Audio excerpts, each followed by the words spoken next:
Hey guys, Nolan here. So me and a few other guys went to Nozzle Forward class last month. We came back and we were really excited and enthusiastic about the training we received. We started putting together some multi-company drills, and today you're going to see some of the stuff that we learned. Nozzle Forward is a hose deployment and hose handling class, and that's what we're going to focus on today, and hopefully you'll see more of this training coming out soon. As it was said in the class, a carpenter doesn't learn how to hammer a nail by watching a YouTube video. So you're going to see some of the techniques here, but you're not going to really learn it and get that muscle memory just by watching these videos. You're going to actually get out in the bay and practice these techniques that we're going to show you. This is a hose deployment model and a hose handling technique. This is how we operate interior, working down hallways and putting out fires. So I hope you like it, hope you enjoy it, and I hope you learn something. All right guys, so there are three main different deployment models that we can use when we're deploying our Lawrence load or our cross lays. There's big bite forward, which Wiley's gonna demonstrate. Basically, you take the shoulder section, you grab the middle bite, you set the shoulder section, or you throw the shoulder section off your shoulder, and then you stretch the nozzle and one big bite forward. Same deal if someone says big bite reverse, you grab that big bite when you're at the door and you stretch it backwards. Another way to deploy is called short bites forward or short bites reverse, where you grab the three middle sections and they create short bites and you stretch them forward. Or if you round a corner and the door surprises you, you grab the three short bites and you stretch them backwards. That would be short bites reverse. And then there's the Lawrence load into the Cleveland load. Okay, so this is me stretching the cross lay and transferring the shoulder section, the Lawrence load, into a Cleveland load.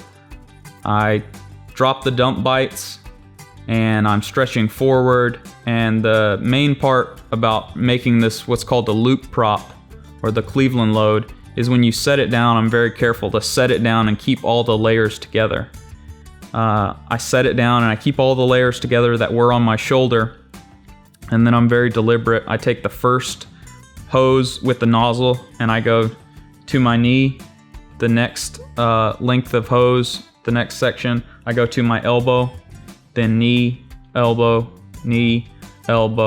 and this will create loops, and I slide both my hands through, and then if I was to step through and just set it on the ground, that would be a Cleveland load. But for this video, I did what's called a loop prop, where I actually propped it up against the wall and had my driver charge it.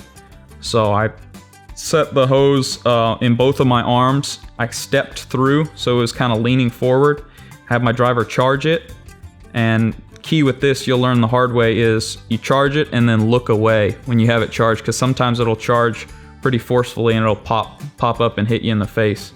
So I set my hands flat against the wall and I looked away, and that's when you see it charged into the loop. And then next, you just see it deployed, and you'll see how, it makes the loops, kind of stands up, and then deploys out pretty easily. All right, so this section we're talking about form when we're flowing water. You're on your right knee, weight back. You have the nozzle about 3 foot in front of you, far enough in front of you where you can reach the end of the nozzle and the bail. You keep your weight back. Your right hand is pushing the weight of the hose into your hip. And that was the hip grip stance. And then when you're in the clamp slide, your weight is on your shin and the weight of your body's holding the line. This is me sliding forward. When you slide forward, obviously, right hand comes off the line and you sort of crawl forward like that. And here I'm going to demonstrate just flowing water real quick, shutting off the line. Grab the line with your left hand, slide forward, and then you'd open the line back up. When you're flowing, try and concentrate on a upside down V hitting, hallway or side of the wall, ceiling, side of the wall again, and then occasionally sweeping the floor. If you're behind the nozzleman in the heel position, you're the motor of the hose team. You're pushing the nozzleman and the hose forward.